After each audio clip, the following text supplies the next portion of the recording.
누구나 옛 고향을 생각하며 눈을 감으면 떠오르는 장소가 있습니다. 바로 내가 살던 시골집 뒷곁이죠. 옛날에는 집집마다 울타리가 있었는데요. 그 뒷곁은 우리 식구들만 드나드는 특별한 곳이었죠. 요즘 임금이 거처하던 창덕궁을 비원이라고 부르기도 하는데요. 한자로는 후원이라고 부르기도 하죠.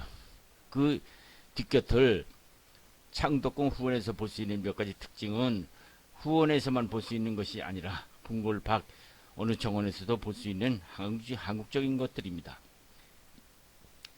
자연을 지배하기보다는 자연과의 조화를 끊임없이 깨하고 자연을 거역하기보다는 자연에 순응하는 자연관이 우리 조상에게 그대로 담겨져 있다고는 할 수 있겠죠.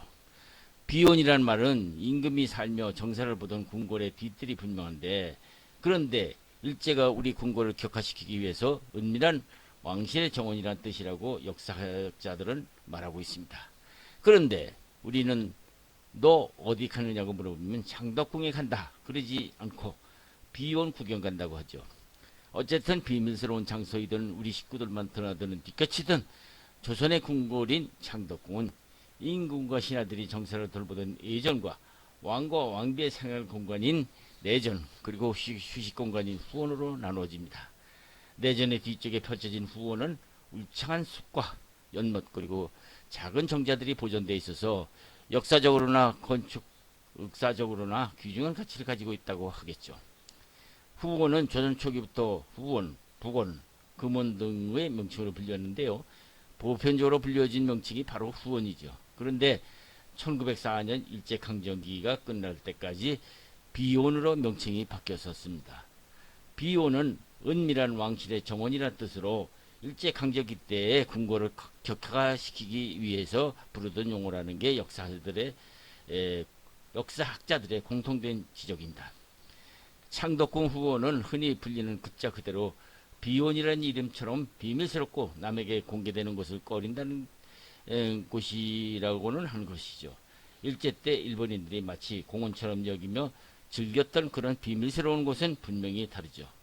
연산군 때 후원은 가물을 즐기는 놀이터로 변해 버렸고, 이것이 공개되는 것을 꺼려한 나머지 담을 높게 쌓아서 후원은 말 그대로 비밀스러운 비원이었다고 하기는 합니다. 다음은 이 창덕궁의 역사를 더듬어 보고자 합니다. 여러분도 잘 아시죠? 창덕궁 어디 있는지. 그 역사를 한번 말씀드리겠습니다. 조선 태종 연간에 있었던 창덕궁 창건은 한양 제천도의 지음에서 이루어졌습니다. 태조 3년에 10월 한양천도가 있은 후에 정종은 그 원년인 3월 고려의 옛서 올린 개성으로 환도했습니다. 다시 태종이 즉위하자 재차 서울에 천도하게 되었던 것입니다. 창덕궁은 태종이 재천도하면서 창건한 궁입니다. 태종은 중신들에게 이렇게 명했습니다. 개성은 왕씨에 의해 도읍짐으로 이에 거처할 수 없는 곳인데 지금 그곳에 머물러 있는 것은 태조 시조의 뜻을 거스르는 것이다.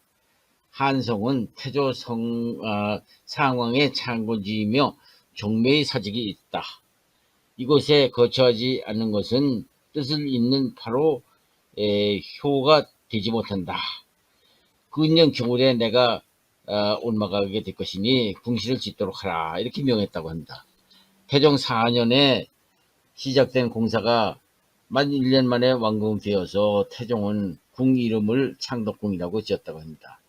태종 11년에 이르러서 진선문 석고를 신축하고 태종 12년에 도나무를 건립함으로써 창덕궁은 완전한 궁궐로서의 면모를 갖추게 된 것입니다. 어엿한 궁궐로서의 면모를 갖춘 창덕궁은 임진왜란까지 별 재난이 없었고 큰 건물의 신축도 없었습니다. 다만 인정전 후원 탐정 증축과 수문당과 대조전의 중수 등이 있었을 따름입니다. 임진왜란이 일어나자 되었냐 하면요, 광해군 때 재건을 시작해서 광해군 5년경에 완전히 재건했습니다. 그 후 인조반정 때 대화재가 발생했는데요. 인정전만 남은 순환을 겪었으나 다시 여러 전각들을 재건해서 본래의 모습을 되찾았습니다. 그때 새로 지어진 건물로는 대조전, 선정전 이런 것들이 있고요. 철종 14년에는 12월에 철종이 대조전에서 승하함에 따라서 고종은 인정전에서 즉위했습니다. 그 후 대원군이 경복궁에 낙성을 했는데요. 경복궁으로 새로 지어가지고서 이사를 갔습니다. 창덕궁은 별다른 수리나 그런 것이 없었습니다. 고종 10년에는 겨울 경복궁 자경전에서 화재가 생겨서 왕은 다시 창덕궁으로 살게 됐죠. 그 10년간 이 창덕궁에서 살면서 14년에 거쳐서 일대 수리를 했는데요. 궁궐의 면모를 그때부터 바꾸게 됐습니다. 그러다가 이모군란의 갑신정변을 치르면서 왕은 22년 봄 다시 경복궁으로 돌아가게 됩니다. 그래서 지금 현재 경복궁이 됐고 그 후 창덕궁은 왕이 잠시 들리는 일이 있었을 뿐이로서 별다른 변천이 없다가 10월에 다시 순종이 즉위하면서 왕궁 아닌 황궁으로 출발하게 됐죠. 그러다 이때 일제의 침략 세력이 궁중을 장악하게 되었음으로써 황궁으로서의 면모를 갖출 수 없게 되었죠. 그러다가 경운궁 덕수궁에서 즉위한 순종은 그해 10월에 창덕궁 수리를 명하고 11월에 창덕궁으로 갔습니다. 궁중은 일제 침략자들이 무심히 출입했는데요.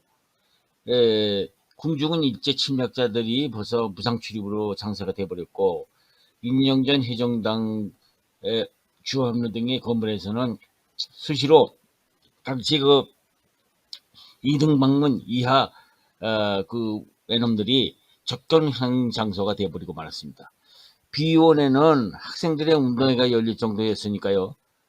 궁중의 말이 아니었죠. 위험이라는 걸 찾아볼 수가 없었습니다. 그리고 8월에는 매국노 이원영의 총감 데라우치 사내정인데요. 이 사람 지시에 따라서 우리나라를 일본에 합병하기로 정한 다음에 이 창덕궁에서 마지막 어전회를 순정히 열고 황제를 픽백해서 한국의 통치권을 일본 황제에게 양요한다는 조서의 옥새를 빼앗아 누려버렸으니 500년 왕궁의 창덕궁은 순종이 창덕궁 전하라는 이런 이름을 받고 여성을 보내는 비운의 왕이 되고 만 것이죠. 이것이 창덕궁의 역사입니다. 이상입니다.